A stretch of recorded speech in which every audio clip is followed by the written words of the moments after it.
Hello दोस्तों, welcome to our channel SMK के। पहली बार आए हैं तो चैनल को सब्सक्राइब जरूर करें और स्टॉक मार्केट की नई नई वीडियोस के लिए बेल आइकन को प्रेस करके ऑल जरूर सेलेक्ट करें। तो दोस्तों, आज के दिन निफ्टी हमें डाउन ही देखने को मिल रही थी। ये देखिए, स्टार्ट जो है वो अच्छा खासा हुआ था, ऊपर से हुआ था, लेकिन उसके बाद डाउन ही गई। पहले तो काफ़ी डाउन चली गई। अगर देखा जाए तो गिरावट जो थी लगभग 1.25% की थी, लेकिन फिर थोड़ा सा रिकवर किया इसने और 0.58% ऊपर आ गई। लेकिन ओवरऑल गिरावट फिर भी हमें 100 पॉइंट की देखने को मिली, 0.45%। और काफ़ी अच्छे अच्छे स्टॉक्स डाउन थे आज, लेकिन फिर भी एक स्टॉक था जो बहुत ही अच्छा भाग रहा था। वो कौन सा है? RVNL। तो दोस्तों, RVNL आजकल मैं रोज़ ही कवर कर रहा हूँ क्योंकि न्यूज़ इतनी आ रही है। अगर आप देखोगे तो सिर्फ 5 दिन में RVNL ने कितनी 45% की रिटर्न दी है, लगभग 200 रुपये ऊपर चला गया है सिर्फ 5 दिन में। और ये क्यों जा रहा है? आज के दिन भी अगर देखा जाए तो 13.5% की रिटर्न। अगर निफ्टी इतनी डाउन थी, हालांकि RVNL निफ्टी में नहीं आता, लेकिन फिर भी निफ्टी इतनी डाउन थी तो उसका इम्पैक्ट ऐसे स्टॉक्स में अच्छा पड़ता है, लेकिन ये ऊपर था। उसके काफ़ी सारे रीजंस है। हाल ही में जैसे मैंने आपको बताया, इन्होंने दिल्ली मेट्रो के साथ MOU साइन किया है, फिर इनको 2 प्रोजेक्ट मिले थे, उसके बाद ब्लॉक डील्स हो रही है। तो आज इतना ऊपर क्या है, उसके भी रीजन जान लेते हैं। लगभग 4 रीजन है। तो सबसे पहले चलते हैं railway stock, 3 reasons why RVNL shares are in focus today. Okay, पहला रीजन क्या है? Shares of RVNL are in focus on Wednesday after the PSU inform stock exchange about 2 orders and signed MOU। तो पहला क्या है, इनको letter of acceptance मिला है किसकी तरफ से? Maharashtra metro railway corporation, Nagpur metro में इन्होंने काम जो करना है उसके लिए इन्हें लेटर ऑफ एक्सेप्टेंस मिल गया है। पहले MOU हुआ था, अब LOA मिल गया है। और थोड़े दिन पहले हमें एक MOU साइन होता दिखा था दिल्ली मेट्रो की वजह से। तो दोस्तों, दिल्ली मेट्रो, नागपुर मेट्रो, तो RVNL इस काम में तो बहुत अच्छा कर रहा है और लगातार इनको ऑर्डर मिल रहे हैं। दूसरा रीजन है, RVNL said it has signed MOU with Tatweer Middle East and Africa LLC for using RVNL's expertise in railway sector। तो एक और MOU साइन किया है इन्होंने, उसकी वजह से आज एक और तेजी, क्योंकि इनको इसके पैसे मिलेंगे, और पैसे मिलेंगे रेवेन्यू बढ़ेगा, रेवेन्यू मिलेगा तो प्रॉफिट बढ़ेगा और कंपनी का बिजनेस बढ़ेगा, ऑर्डर बुक बढ़ेगी। उसी के वजह से कंपनी भागती है। थर्ड क्या है? RVNL emerged as lower bidder SCR HQ Electrical South Eastern Railway for design, supply, erection, testing and commissioning of 132 kV traction substation। तो दोस्तों, साउथ ईस्टर्न रेलवे से भी इनको एक ऑर्डर मिला है। ये 3 रीजन हो गए जिसकी वजह से RVNL इतना सारा भाग रहा है, लेकिन सिर्फ यहाँ तक बात नहीं खत्म होती। चौथा रीजन देख लेते हैं, अनदर 1408 करोड़ ब्लॉक सीन। तो दोस्तों, ब्लॉक मतलब ब्लॉक डील हुई है, चेंजेस हैंड मतलब शेयर्स खरीदे और बेचे गए हैं। कितने शेयर्स, ये आपको बता देता हूँ। 1407 करोड़ के शेयर्स, जो कि कितने बनते हैं? 1.2% ऑफ कंपनी टोटल इक्विटी। मतलब कि कंपनी के टोटल शेयर जितने हैं ना, उसका 1.2% शेयर जो है वो एक्सचेंज हुए हैं, खरीदे और बेचे गए।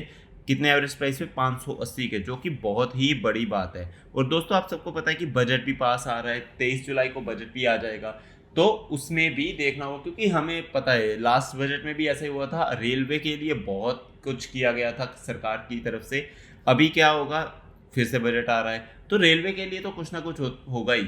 अब बातें सुनने में आ रही है, रिपोर्ट्स के जरिए न्यूज़ आ रही है कि मेट्रो के बारे में भी कंसिडर करने वाले हो। जब मेट्रो के बारे में कंसिडर करेंगे तो भी RVNL बीच में आ ही जाएगा।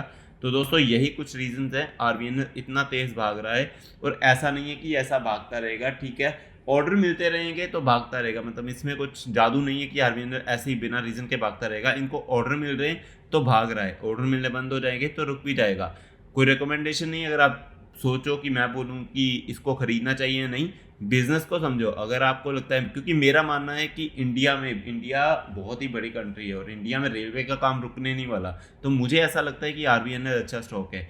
लेकिन आप अपना स्टडी कर सकते हो, तभी आप डिसीजन लो कि इसमें जाना चाहिए नहीं। नेक्स्ट हम बात करते हैं, एक बहुत बड़ी न्यूज़ आई है पेंट सेक्टर में। Asian paints stocks jump 5% on report of rise in prices across portfolio.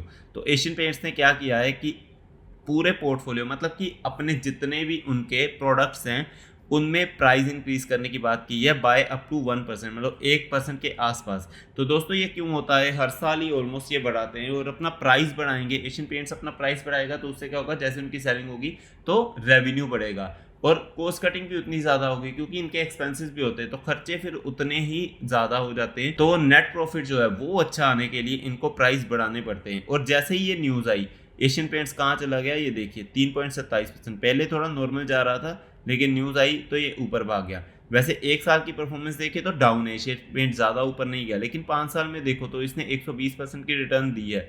और इतना बड़ा स्टॉक है, आप देखो मार्केट कैप कितना है 2.87 लाख करोड़ का, इतना बड़ा स्टॉक है, 5 साल में 120% की रिटर्न दे रहा है तो बहुत अच्छी बात है। बीच में आपको डिविडेंड भी मिलता ही रहता है।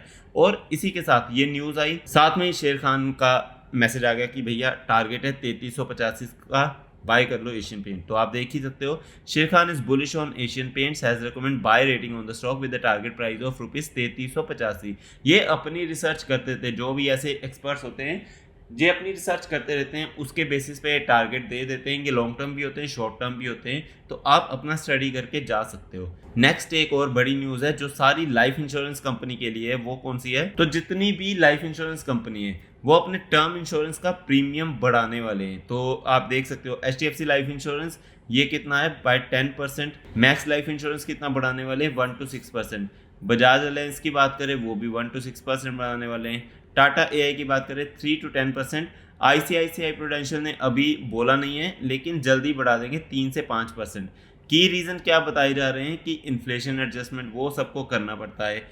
Increase in tier 2 tier 3 term coverage, तो काफ़ी टर्म कवरेज हो रही है, मतलब कि लोग खरीद रहे हैं टर्म इंश्योरेंस टीयर 2 और टीयर 3 में, तो अच्छी बात है। तो दोस्तों ये सारी चीज़ें, जैसे ये प्राइस बढ़ाते हैं, प्रीमियम बढ़ाते हैं, तो इसमें इनका फ़ायदा होता है, रेवेन्यू बढ़ता है, उससे ही कंपनी का बिजनेस अच्छा चलेगा। एग्जाम्पल ले लेते हैं, तो एक नॉर्मल इंसान है जिसने 20,000 का टर्म इंश्योरेंस लेना है, उसके लिए 2,000 बढ़ गया तो वो 22,000 का भी ले ही लेगा। लेकिन जो इंश्योरेंस कंपनी ना, उसको सिर्फ 10% बढ़ाने से बहुत ज़्यादा फायदा होगा, क्योंकि एक इंसान ने 20,000 से 22,000 का लेना है, लेकिन अगर HDFC लाइफ इंश्योरेंस के एक इंसान का 2,000 प्रीमियम बढ़ रहा है और उसके पास अगर 100 लोग भी आते हैं टर्म इंश्योरेंस करवाने, तो आप देख सकते हो कि 2,000 मल्टीप्लाई 100 करके सीधा 2 लाख रुपए बढ़ जाते हैं।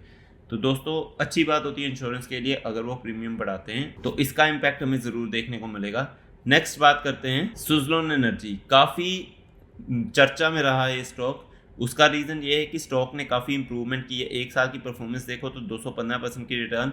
इसी के बीच में काफ़ी चीज़ें आ गई, क्योंकि कंपनी ने अपना जो डेट है वो भी कम कर लिया है, आई थिंक ख़त्म ही कर लिया है शायद। उसके बाद बिजनेस भी थोड़ा अच्छा कर रही है, हालांकि प्रॉफिट लॉस इनका चलता रहता है, लेकिन काफ़ी कंपनी बढ़ रही है।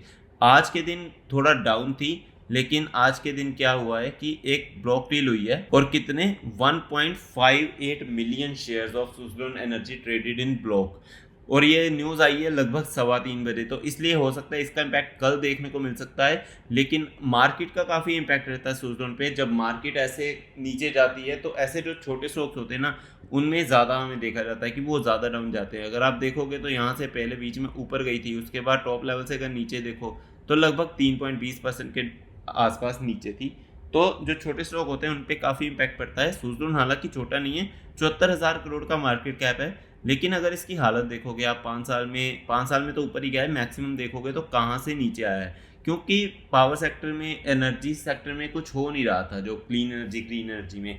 लेकिन जब से सरकार ने बोला है कि क्लीन एनर्जी ग्रीन एनर्जी में सपोर्ट करना शुरू किया है, रिन्यूएबल एनर्जी में सपोर्ट करना शुरू किया है, सोलर एनर्जी ऊपर जा रहा है। और अभी बजट में अगर इसी के बारे में कुछ चर्चा होती है तो उसका सुज़लोन एनर्जी को भी काफ़ी फायदा होगा। नेक्स्ट हम बात कर लेते हैं एक स्टॉक जो आज ही लिस्ट हुआ है, वो कौन सा है? बंसल वायर।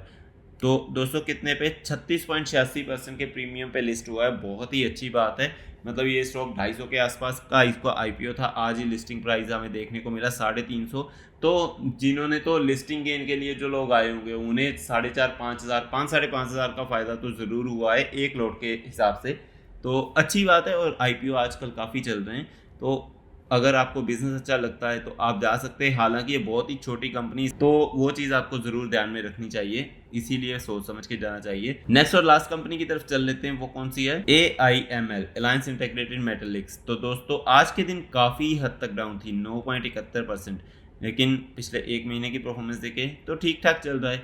यहाँ पे अचानक से बढ़ी थी, उसके बाद फिर से नीचे। तो कंपनी क्या है? कंपनी छोटी है, 1,000 करोड़ का मार्केट कैप है, स्मॉल कैप कंपनी है। और कंपनी को लेके एक न्यूज़ आई है, न्यूज़ क्या है? बोनस की न्यूज़ है। कंपनी बोनस देने जा रही है। रिकॉर्ड डेट है 11 जुलाई और आज है 10 जुलाई, तो कल बोनस की रिकॉर्ड डेट है। और बोनस कितना है 2:1 का, यानी कि जिनके पास 100 शेयर है उनके शेयर 300 हो जाएंगे, उनको 2 एक्स्ट्रा शेयर मिल जाएंगे। तो दोस्तों अभी कल अगर स्टॉक ये गिरता भी है, मतलब इससे भी ज़्यादा गिरेगा, ऑब्वियसली आधे से ज़्यादा कम हो जाएगा। 86 का है, 1:1 होता है तो आधा रह जाता है, लेकिन एक के बदले 2 स्टॉक एक्स्ट्रा मिल रहे हैं तो उससे भी ज़्यादा कम हो जाएगा, 3 हिस्सों में डिवाइड हो जाएगा। तो अगर गिरता भी है तो घबराने वाली बात नहीं है, जिनके पास ये स्टॉक है घबराने वाली बात नहीं है, आपको बोनस मिलेगा, इसलिए ये स्टॉक का प्राइस इतना कम हो जाएगा। तो सिर्फ बोनस के चलते नहीं जाना होता, अब तो आप जा भी नहीं सकते, मतलब आपको बोनस मिलेगा नहीं, हाँ प्राइस कम हो गया इस हिसाब से आप जाना चाहते हो तो दोस्तों आप कंसिडर कर सकते हो। लेकिन अगर बिजनेस देख के जाओगे तो अच्छी बात होगी, क्योंकि बिजनेस देख के ही स्टॉक्स में इन्वेस्ट करना चाहिए। तो दोस्तों मैं उम्मीद करता हूँ आपको ये वीडियो बहुत पसंद आई होगी। ऐसे ही स्टॉक मार्केट की नई नई वीडियोस के लिए चैनल को सब्सक्राइब जरूर करें और बेल आइकन को प्रेस करके ऑल जरूर सेलेक्ट करें। थैंक यू दोस्तों।